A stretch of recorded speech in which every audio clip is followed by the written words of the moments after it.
Et l'avenir nous dira si le successeur du pape François adopte la même ligne sur le plan économique que le défunt.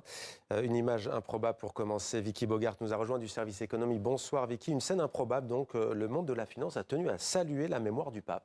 Bonsoir Mohamed, exactement. Regardez ces images tournées hier à Wall Street où une minute de silence a été observée en hommage au souverain pontife. Et pourtant, le pape François n'a jamais mâché ses mots face aux excès du capitalisme. Dès le début de son pontificat, il dénonçait une économie qui tue, une finance sans visage, guidée uniquement par la spéculation.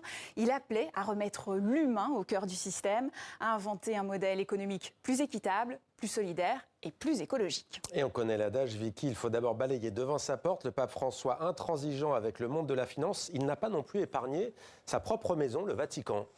Effectivement, c'était l'une de ses priorités, lutter contre les scandales de corruption et les investissements douteux qui ont entaché la réputation du Vatican. Dès son arrivée, il a fait venir une armada de contrôleurs et d'auditeurs. Objectif, sortir les finances du Vatican de l'opacité et mettre fin aux petits arrangements entre prélats.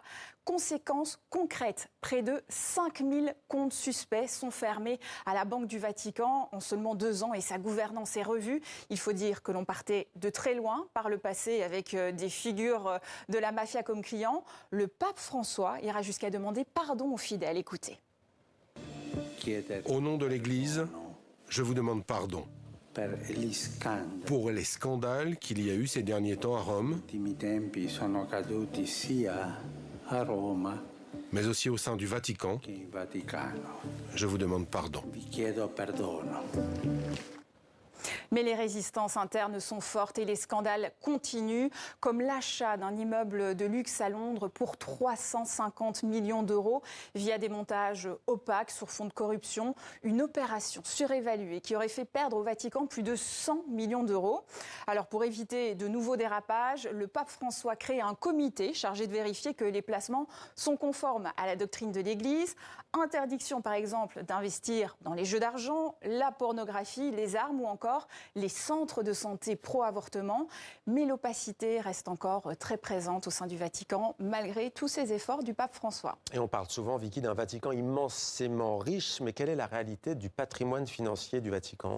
Alors effectivement, le Vatican dispose d'un important patrimoine immobilier estimé à environ 4 milliards d'euros. Mais attention, ce chiffre ne prend pas en compte le patrimoine culturel et spirituel, comme le musée du Vatican ou les œuvres d'art dont la valeur est quasiment inestimable. On sait que le Vatican gère environ 5000 biens immobiliers dans le monde, dont 4000 rien qu'en Italie. Mais à peine 14% de ces propriétés italiennes sont louées au prix du marché. Les autres sont souvent occupées à des loyers réduits, notamment par des employés de l'Église. Pour ne rien arranger, les dons des fidèles, une importante source de revenus, sont en baisse constante depuis plusieurs années. Or, les dépenses du Vatican restent lourdes, environ 1,2 milliard d'euros par an, dont la moitié environ rien que pour les salaires des 5000 employés du Vatican. Résultat, un déficit chronique autour de 80 millions d'euros par an, c'est environ 7% du budget quand même. Le successeur du pape François fera donc face à des comptes loin d'être à l'équilibre et il devra s'atteler à améliorer la gestion patrimoniale du plus petit État du monde. Merci beaucoup Vicky. Voilà pour ce volet économique au lendemain de la disparition du pape François. Pour rester informé minute par minute sur cette actualité, rendez-vous sur notre site internet. Il vous suffit de scanner le QR code qui s'affiche sur votre écran ou rendez-vous sur notre site tv5monde.com et évidemment nos réseaux sociaux avec toutes nos équipes mobilisées.